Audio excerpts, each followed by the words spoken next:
네, 최근 부동산 매수세가 줄어들고 법원에는 임의 경매 매물이 늘고 있다고 합니다. 부동산 시장이 너무 위축되는 것 아니냐는 우려가 있지만 또 한편으로는 지금이 매수 적기라고 보는 분들도 계시는 것 같습니다. 조금 더 기다려야 할지 아니면 지금이라도 매수에 나서야 할지 고민하는 분들 많으신 것 같습니다. 네, 최근 부동산 시장 흐름과 함께 임장 매물 살펴보겠습니다.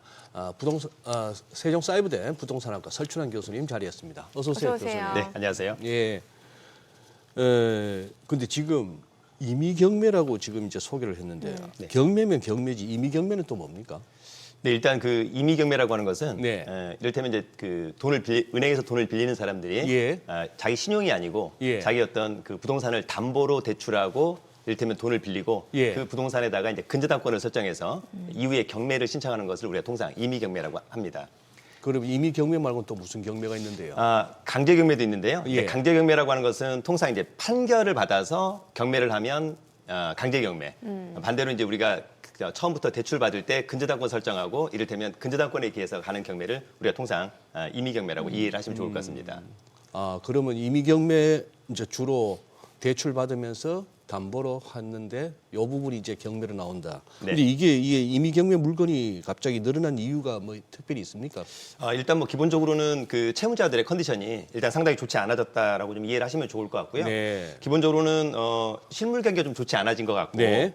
또 하나는 본인의 어떤 현금 흐름을 감안하지 않고 대출을 받았던 연끌족들 지금 이제 문제가 좀 되고 있는 것 같고요. 사실 원론적으로 이런 것들이 대부분 다 문제가 되는 것은 기본적으로 부동산 시장이 또 안 좋아지고 있다. 왜냐하면 실제로 임의 경매가 들어가기 앞서서 사실 또 일반 매매로 전환돼서 매매가 된다고 한다면 채무를 충분히 변제할 수 있었을 텐데 시장이 좋지 않다 보니까 일반 매매가 좀 되지 않는다라고 하는 점이 있었고요. 실제로 보면은 지금 이제 화면에서 보시다시피 2021년하고 2022년도에 임의 경매 신청 건수가 한 6만여 건이었는데 올해는 벌써 11월까지 무려 12만 건으로 증가했습니다. 그러니까 거의 2배가 증가했다라고 하는 점이 있는데 사실 가장 중요한 원인은 아무래도 이제 고금리로 인한 연체도 좀 있었던 것 같고요. 또 부동산 가격 하락과 어떤 침체의 영향이 또 가장 컸다라고 하는 점이 있는데 아쉬운 것은 앞으로도 앞서 얘기한 그 탄핵 정국 그다음에 대출 규제가 맞물리면서 당분간 부동산 시장이 좀 더욱 어려워질 것 같다라고 하는 점은 좀 아쉬운 그런 대목이라고 볼 수 있을 것 같습니다. 뭐 이게 뭔가 좀 전반적으로 경제가 불안정한 상황인데 부동산 시장도 좀 마찬가지인 것 같고 그런데 보니까 그 8년 전에 그 탄핵 정국과 이제 비교했을 때 오히려 그게 결정 이후에는 부동산 시장이 또 활성화됐다라는 분석이 있는데 이게 맞는 건가요? 네, 그 말씀은 맞는데 네. 일단 이제 시장 자체가 좀 다르다라고 하는 점을 시장이 감안하셔야 될 것 다르다. 같습니다. 예, 왜냐하면 이번 탄핵 정국과 8년 전 박근혜 대통령 탄핵 정국의 부동산 시장은 완전히 다릅니다. 우리가 이제 통상 보면은 2014년도부터 약 한 10년 동안 대세 상승이 있었거든요. 그러면 8년 전부터 사실 우리 부동산 시장이 상당히 좋아지기 시작했다라고 하는 점이 있었고 그때는 부동산 대세 상승의 초입이었기 때문에 오히려 탄핵 정국이 끝나면서 네. 좀 어떤 정치적인 어떤 불확실성이 거치면서 가격이 급등했다. 반면에 지금은 굉장히 좀 어려운 시장이죠. 어찌 보면 2021년도 10월 달에 가장 고점을 찍었고 이후에 계속해서 어찌 보면 반등이 있었습니다만 지금 가격은 좀 하락하는 추세다라고 하는 점이 있어서 실제로 고점을 낮춰가면서 시장이 어려운 시장이기 때문에 오히려 탄핵 정국과 상관없이 시장은 좀 당분간 어려워질 것이라고 보여지고요. 다만 우리가 이제 그 부동산 가격, 특히 이제 아파트 가격을 결정짓는 가장 큰 요인 중에 하나가 심리라고 하는 부분이 있는데 네. 지금 굉장히 심리가 좀 안 좋다라고 좀 이해를 하시면 좋을 것 같고요. 특히 이제 뭐 서울, 경기, 인천의 아파트 가격이 여전히 높다라고 하는 또 피로감이 여전히 있습니다. 지금 뭐 제가 이제 얼마 전에 뭐 서초, 강남을 다녀왔습니다만 웬만한 아파트 값이 뭐 30억, 40억, 50억 하거든요. 네네. 이것이 사실 8년 전만 하더라도 어찌 보면 한 10억, 20억 단위였었는데 물론 이제 그 외의 지역은 뭐 한 5, 6억만 하더라도 서울에서도 아파트를 살 수 있었던 그런 기회가 있었었는데 지금은 상당히 어렵다라고 하는 점이 있고요. 다만 이제 부동산 시장이 좀 활성화되려고 한다면 일단 기본적으로 실물 경기가 좀 좋아져서 개인들이 좀 소득이 좀 높아지고 유동성이 좀 풍부해져야 되는데 과연 이제 그런 것들이 좀 될 수 있을까라고 하는 점이 있고요. 다만 이제 긍정적인 부분은 아마도 내년 1월 달부터는 많은 은행들이 네. 대출 규제를 좀 완화해주겠다라고 하는 좀 부분도 있었고 또 금리도 조금은 인하될 것이라고 하는 점이 있어서 좀 그런 점은 조금 위안이 될 수도 있지 않나 그런 생각이 듭니다. 그래요. 지금 교수님 이 뭐 서울에서 똘똘한 한 채 뭐 이 얘기는 오래됐습니다만 서울도 같은 서울이 아니잖아요. 네. 그런 이 강남권하고 주요 지역 제외하고는 오히려 또 아파트 값도 떨어지고 있다는 데도 나오고 있고. 네. 뭐 대출까지 생각하고 이렇게 하다 보면은 그냥 큰 거보다 작은 거로 좀 옮겨 타자. 뭐 이런 얘기들도 있고. 전반적으로 한번 정리해 주시면요. 네, 일단 기본적으로 저희가 이제 얼마 전에 네. 강남을 다녔습니다만 네. 강남은 아파트 값이 웬만하면 한 3, 40억 하잖아요. 반면에 네. 저희가 이제 금천구하고 노원구를 다녔는데 거기는 또 웬만하면 한 6, 7억밖에 하지 않습니다. 그러니까 이게 극과 극이다라고 하는 점을 좀 먼저 말씀을 좀 드리면 좋을 것 같고 그럼에도 불구하고 많은 투자자 또 실수요자 입장에서 가장 또 사람들이 좋아하는 면적은 전용 면적이 5구제곱미터랑 8사제곱미터를 가장 선호한다. 괜히 또 국민 평형이 아니지 않습니까? 네, 그래서 네. 그런 부분도 있었고 그다음에 특히 이제 1인 가구가 또 많이 증가하고 있습니다. 예. 그래서 여전히 좀 중소형 아파트에 대한 매력이 앞으로도 점점 더 높아지지 않을까 그런 생각이 들고요. 다만 지금 이제 화면에서 나왔다시피 대형 평수의 가격 상승률이 높았던 것은 사실은 이제 수요와 공급 측면에서 국민 평형 대비 어찌 보면 전용 면적이 한 30평, 40평 넘어가는 것은 공급도 별로 없고 수요도 많지 않은 가운데 오히려 가격 상승률은 좀 높았다라고 하는 그런 점이 있었던 것 같습니다. 또 하나 아까 이제 우리 소장님께서 말씀하신 것처럼 네. 강남 3구 같은 경우에는 뭐 신축도 좋고 재건축도 좋습니다만 예. 사실은 이제 강남 3구를 제외한 나머지 지역 예. 그런 곳들은 사실은 이제 뭐 신축이면 그나마 조금 인기가 있습니다만 구축 같은 경우에는 기본적으로 재건축에 대한 기대감이 전혀 없다. 요즘에는 이제 분담금이 엄청나게 많이 증가했더라고요. 특히 이제 원자재 가격 상승 또 공사비가 급등했기 때문에 그래서 오히려 이제 이런 어떤 아파트를 매수하게 된다라고 했었을 때는 오히려 5구제곱미터, 8사제곱미터도 좋습니다만 웬만하면 한 20년 이내의 아파트를 좀 사는 것이 좋겠다라고 하는 생각이 들고 나머지 한 30년, 40년 된 아파트를 내가 서울 외곽에서 또는 경기 인천에서 산다라고 하는 것은 조금 좀 조심스러운 그런 부분이 될 것 같습니다. 네. 그 보통 이제 매물을 살펴보기 위해서 현장에 직접 나가는 걸 이제 임장이라고 하잖아요. 근데 이게 경험이 있으신 분들이야 가서 뭘 봐야 될지 알겠지만 사실 모르시는 분들은 또 가서 뭘 봐야 될지 모르니까 요즘 보니까 유료 임장도 많이 참여하고 있다라고 하면은 이게 뭔가 매수하고자 하는 심리 자체가 막 완전히 위축됐다고 보기는 좀 어려운 것 같네요. 네, 맞습니다. 일단 기본적으로는 예. 현재 이제 일반 매매 시장이 좋지 않지 않습니까? 이럴 때가 사실은 이제 경매로 낙찰받기 가장 좋은 타이밍이다. 먼저 이렇게 정리를 한번 해주시면 좋을 것 같고요. 그러니까 일단 기본적으로 우리가 경매로 입찰하려고 하는 분들이 시장이 좋아질 때 입찰을 하려고 하는 분들이 있습니다. 그러면 이제 시장이, 그러면 이미 늦습니다. 왜냐하면 예. 그러면 낙찰가율이 비싸졌을 거 아니에요. 바로 이제 올라가는 네. 것이거든요. 사실 이제 우리가 6개월 전에 서울의 아파트의 낙찰가율이 한 95%까지 육박했었었는데 네. 제가 최근 2주 동안에 서울 아파트의 낙찰가율을 보니까 다시 89%로 떨어졌더라고요. 예. 약 한 6% 정도까지 떨어졌다. 서울이 89% 떨어진 반면에 오히려 경기, 인천, 세종, 부산 같은 경우에는 벌써 80% 초반 또는 70% 중반까지 기록하고 있습니다. 그만큼 시장이 좋지 않다라고 하는 점이 있었는데 일단 우리 아까 그 앵커님께서 말씀하신 것처럼 임장을 가는 분들이 있기 때문에 여전히 수요가 있지 않느냐 이런 말씀을 좀 하고 있는데 제 주위에도 마찬가지인데 여전히 싸다면 입찰을 하겠다, 매수를 하겠다는 분들이 굉장히 많습니다. 네. 그래서 오히려 최근에 서울에서 2번 유찰된 아파트들은 거의 뭐 경쟁률이 20대 1을 넘어갑니다. 오, 예, 이를테면 얼마 전에 그 서대문구 천연동의 천연 뜰한채 같은 경우에는 경쟁률이 19대 1. 낙찰가율 한 80%가 조금 넘었고요. 그다음에 제가 이제 얼마 전에 다녀온 금천구 가산동의 두산 이부도 역시 똑같이 19대 1. 그다음에 낙찰가율은 82.13. 그래서 어찌 보면 여기서 주는 이제 교훈은 오히려 한 번 유찰됐을 때 80에 먹었더라면 훨씬 더 싸게 잘 낙찰을 받았을 거다. 이런 점이 좀 있었다라고 하는 점이 있었고요.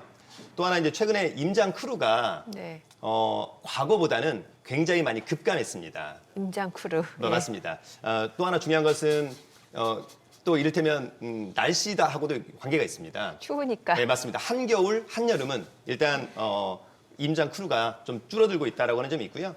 또 하나는 대출이 잘 안 되기 때문에 예. 오히려 임장 자체를 좀 꺼리는 분도 있다. 네. 왜냐하면 어차피 못 살 건데라고 하는 점이 있고 신규 대출이 쉽지 않죠. 맞습니다. 마지막으로는 아파트 가격이 굉장히 비싸다라고 하는 점이 있죠. 예전에 사실은 저희가 한 8, 9년 전만 하더라도 가령 우리가 뭐 창동, 뭐 4단지, 2단지 이런 데 보면 가격이 한 2억 2천. 그러면 내 돈 한 2천만 원만 되고 나머지 갭 투자도 할 수 있었었는데 그런 것들이 뭐 가격이 높았을 때는 예. 7억까지 올라갔었던 거니까 절대 사기는 좀 어렵다. 그러게요. 네, 그런 부분도 아마 가만히 될 것 같습니다. 이게 또 궁금한 거 못 참으니까 이 유료 임장 네. 얼마 내야 그것은 이제 저희가 뭐 통상적으로 한 3시간에 어떤 데는 5만 원, 10만 원 요 정도 한다고 아니 이해하시면 혹시 좋을 것 이것도 같습니다. 임장 크루 간의 n분의 1 이런 거 하는 건가요? 아니 그렇지 그런 않습니다. 건 안 해요? 1인당 5만 원, 7만 원씩 1인당. 내고 예, 통상 많을 때는 한 20명, 적을 때는 한 뭐 10명 정도 데리고 예, 조를 짜서 이제 가기도 한다. 20년 곱하기 5, 100만 원. 오. 네. 그렇게 하기도 한다라고 하는 점이었습니다. 네.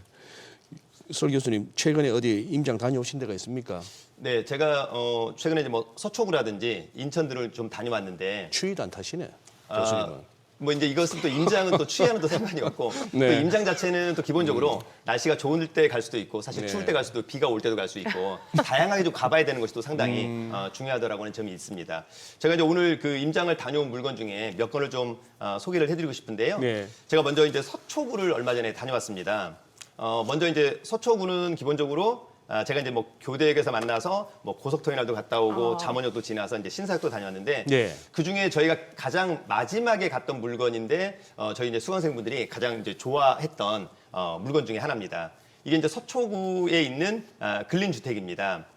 서울중앙지방법원의 2024 타경 116868 사건인데 이게 이제 근린주택입니다. 근린주택이라고 하는 것은 기본적으로 1, 2층의 상가나 사무실, 그다음에 3, 4층의 주택 이렇게 좀 이해를 하시면 좋은데 근린주택은 1층은 상가, 2층은 사무실, 3, 4층은 주택인 건물입니다. 토지가 한 52평쯤 되고요. 건물의 연면적이 한 124평 정도 됩니다. 감정가가 지금 현재 68억 원 정도 되는 건데 한 번 유찰된 가격이 지금 약 54억 원 정도 되는 겁니다. 사실 우리가 과거에는 54억 원 정도 하면 좀 비싼데라고 할 수 있는데 앞서 얘기한 것처럼 최근에 뭐 강남 3구의 아파트 한 채 값이 이 정도이기 때문에 오히려 투자자 관점에서는 오히려 저는 이런 물건들이 굉장히 매력적이지 않는가 그런 생각이 듭니다. 오히려 아파트 가격은 추후에 좀 하락하면서 조정을 받을 가능성이 있지만 이런 물건들은 오히려 계속해서 토지 가격이 올라가기 때문에 오히려 저는 상당히 좀 매력적이라고 생각이 들고요. 일단 이 물건이 사람들이 굉장히 좋아했던 이유는 일단 기본적으로 입지가 아주 좋습니다. 지금 화면에서 보시다시피 3호선과 신분당선, W역세권인 신사역에서 도보로 1분 거리의 초역세권이라고 하는 점은 강점이고요. 신사역에서 1분 거리라고요? 맞습니다. 저기 그다음에- 간장게장 골목 있는 데 아니에요? 그 맞은편입니다. 간장게장 네, 맞은편. 네, 맞습니다. 네. 그다음에 이제 이게 더불어서 코너 건물이라고 하는 점이 또 네. 상당히 매력적이다라고 하는 점이 있는 겁니다. 우리가 이제 이런 뭐 근린주택이라든지 빌딩을 산다라고 했었을 때 우리 시청자 여러분들이 가장 고민할 것은 역세권이냐 그리고 코너의 건물이냐라고 하는 것이 상당히 좀 중요할 것 같고요. 특히 이제 이 건물 자체는 조금 오래되었습니다. 네. 94년 도에 완공이 되었기 때문에 차라리 그래서 이 건물은 낙찰받은 다음에 리모델링이나 재건축을 한다면 상당히 좀 매력적이다 이런 생각이 드는데요. 이제 어떤 수강생이 이런 이야기를 하더라고요. 뭐라고요? 교수님 이거 54억에 샀을 때 연수익률이 몇 % 정도 나옵니까? 이런 또 질문합니다. 근데 우리가 이제 이렇게 이런 건물 자체가 토지 감정가는 높고 건물 감정은 거의 없거든요. 이런 것들은 사실 연수익률을 한 1, 2% 맞추기가 쉽지 않습니다. 따라서 이런 건물들은 오히려 연수익률보다는 오히려 리모델링해서 다시 새로 줬을 때 오히려 수익률이 올라갈 수 있다. 이런 부분들을 좀 감안하시면 좋을 것 같습니다. 그다음에 권리 분석은 지금 화면에서 보시다시피 매각물건 명세서가 있는 건데 저기에 이제 특별히 낙찰자가 떠안아야 될 임차인이 있는가 네. 이런 부분을 좀 확인해야 되는 건데 여기 보면 선순위 임차인 요건을 갖췄는데 보증금이 확인이 안 되신 분들이 지금 한 2분 정도가 있습니다. 근데 이 사건은 실제로 소유자를 찾아가서 확인할 수가 있습니다. 네네. 원래 이제 우리가 경매라고 하는 것은 앞서서 우리가 임의 경매, 뭐 강제 경매 얘기를 했지 않습니까? 그런 것들은 이제 기본적으로 채무자가 돈을 못 갚아서 네. 경매가 나왔는데 이 사건 경매는 공유물 분할을 위한 경매로 나온 사건입니다. 예, 이게 이제 기본적으로 소유자가 예. 이게 뭐 이를테면 우리 앵커님하고 소장님하고 저랑 3명이 소유를 하고 있는 건데 네네. 예. 제가 이거를 우리가 나누자. 근데 이 건물 자체는 이제 나누기가 어렵지 않습니까? 예. 그래서 서로 협의가 안 되니까 예. 그냥 우리가 이거 몽땅 경매로 집어넣고 낙찰되면 3분의 1, 3분의 1, 3분의 1씩 배당을 받아먹는 예. 그런 이제 경매가 되는 것인데 예. 이 사건은 뭐 채무가 없기 때문에 누군가가 와서 이거 좀 높게 낙찰받고 싶은데 혹시 선순위 임차인처럼 보이는 사람이 있는데 이게 누구냐라고 하면 우리 셋은 모두 통상은 얘기를 해주죠. 여기 누가 있다. 그쵸. 특별하게 예, 우리가 뭐 예. 빚을 진 채무자가 아니기 때문에 예. 그래서 여기서 언급하는 선순위 임차인 확인이 안 된 분들은 직접 소유자를 찾아가서 네. 체크를 하면 무난하게 확인할 수 있다. 그다음에 그 금액 자체는 얼마 안 될 것이다. 이런 생각이 좀 듭니다. 어디 서울 말고 딴 데 다녀오신다는요? 네, 그다음에 이제 제가 두 번째 다녀온 곳은 인천 부평구를 좀 다녀왔습니다. 부평. 네. 네. 일단 인천 부평구는 제가 뭐 부평역을 지나서 부평시청, 그다음에 부평구청역, 갈산역을 좀 다녀왔는데 예. 일단 부평은 새 아파트가 별로 없더라고요. 예. 네, 구축의 아파트가 상당히 많았다. 그 중에서 오늘은 부평구에서 가장 좀 선호도가 좋은 삼곡동의 한화 아파트 경매 물건을 한번 소개하고자 합니다. 이 물건은 전용이 40평대 아파트고요. 1280세대 네. 대단지 아파트입니다. 여기 이제 2단지 아파트인데 옆에 1단지 아파트까지 합치면 약 2000세대가 넘어가서 대단지 아파트여서 또 상당히 인기가 많은 아파트고요. 이 아파트는 이제 감정가가 5억 3,500만 원인데 한 번 유찰된 가격이 3억 7,450만 원. 현재 이제 중개사무소에 갔더니 시세가 5억 5천이라고 이야기를 해주시더라고요. 사실 이제 앞서 얘기한 그 임장 크루에 대한 문제점이 제기된 것 네네. 중에 하나가 뭐냐면 중개업자분들이 정말 많은 분들이 오셔가지고 시세도 물어보고 직접 현장에도 데려가 봤는데 막상 보니까 이 사람들이 매수할 사람도 아니었고 좀 허탈하다. 예. 업무 방해가 아니냐 이렇게 예. 이야기하는 분들도 있는데 이 사건은 저희가 직접 들어가서 이거 경매 나왔는데 시세만 좀 확인하고 싶다라고 해서 중개업자분이 얘기를 해준 사건이고요. 이게 이제 20층 중에 7층이고 그다음에 이제 1999년산 25년 차. 중요한 것은 7호선 산곡역에서 도보로 5분 거리라고 하는 점이 굉장히 매력적이고요. 요 지금 지도에서 보시다시피 이 아파트 단지가 인천 부마초등학교 초품 아파트입니다. 그래서 상당히 좀 좋고 밑에 이제 왼쪽에는 이 롯데마트를 품었습니다. 일명 마푸마. 마트를 품은 아파트다라고 하는 점. 네. 초품은 초등학교가 근처에 있고. 네, 초등학교를 품었다. 단지 안에. 마품은 마트가 마트를 품었다. 네, 이렇게 이해하시면 좋은데 예, 예. 그런 점에서 상당히 또 편의시설이 좋았다라고 하는 점이 있었고 마지막으로 뭐 항상 이제 경매는 이제 권리 분석이 중요한데 매감권 명세서상에 보더라도 특별히 권리상에 하자는 없다. 항상 우리가 저 권리 분석상에 어떤 커멘트가 있으면 좀 좋지 않은데 커멘트가 없으면 사람들이 뭔가 좀 문제가 있지 않느냐. 오히려 커멘트가 없었을 때 문제가 없는 것이다. 그래서 이 사건도 법률상 문제는 없는 그런 사건입니다. 네. 교수님 직접 걸어 보셨어요? 네, 그렇습니다. 임장이라는 게 걸어서 가는. 진짜 5분 거리입니까? 근데 진짜 5분 거리고요. 아, 예. 저기서 실제로. 아니 가끔씩 고속도로 이정표는 정확한데 거리가 이렇게 검색해서 이렇게 가다 보면 뭐 몇 번 출구해서 170m 하는데 네. 걸어 보면 뭐 한 300m 넘을 때도 많고. 실제로 저희는 이제 임장이라고 하는 거 해보시니까. 자체가 걸어서 이제 확인을 하는 것이고요. 그러니까. 또 하나 중요한 것은 많은 분들은 그냥 차를 가져오셔가지고 물건만 점프 하시면 사실 지역을 모릅니다. 예. 그래서 이제 직접 도보로 걷는 게 좀 중요할 것 같고 예전에 이제 정말 웃겼던 그 분양 그 공고 중에 하나가 저희가 이제 삼성역에서 삼성? 네, 삼성역, 예. 3호선 삼성역에서 어떤 그 도시영상주택을 이를테면 분양을 하는데 네. 도보 3분 거리라고 해서 저희가 직접 가봤어요. 예. 네. 뛰어서 3분 거리더라고요.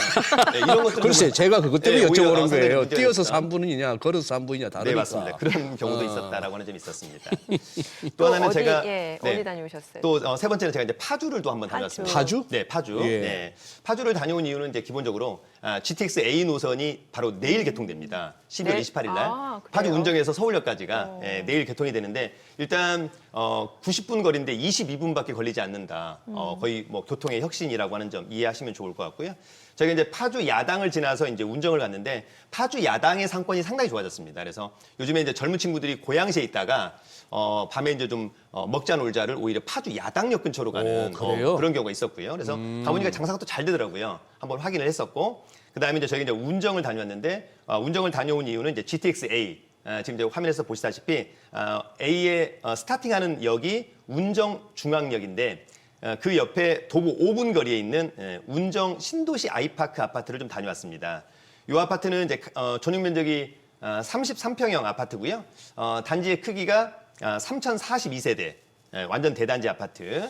감정가가 현재 9억 2,800만 원이고요. 한 번 유찰된 가격이 6억 4,960만 원. 현재 또 중개사무소에 갔더니 시세가 한 9억 원 정도 하기 때문에 이번 최저가는 상당히 매력적이다. 이렇게 좀 이해를 하시면 좋을 것 같고, 이 아파트 같은 경우는 이제 21층 중에 13층이니까 뭐 일조와 조망 상당히 좀 좋아 보이고요. 2020년 산이기 때문에 4년차 신축, 사람들이 또 상당히 인기가 많은 아파트다라고 하는 점이 있었고, 역시 이제 이 아파트도 동패초등학교를 품고 있는 초품화 아파트여서 그런 또 학부모들이 또 상당히 좋아할 것으로 생각이 듭니다. 12월 28일 날 내일 그 GTX A가 개통이 된다면 최대의 수혜 아파트가 될 거라고 하는 점에서 상당히 좀 매력적인 아파트고, 아마도 이 아파트가 2월 11일 날 입찰일인데요. 네. 저는 굉장히 많은 입찰자들이 참여하지 않을까 그런 생각을 한번 해보기도 합니다. 네. 네. 오늘 내용 잘 들었습니다. 네, 고맙습니다. 고맙습니다. 감사합니다.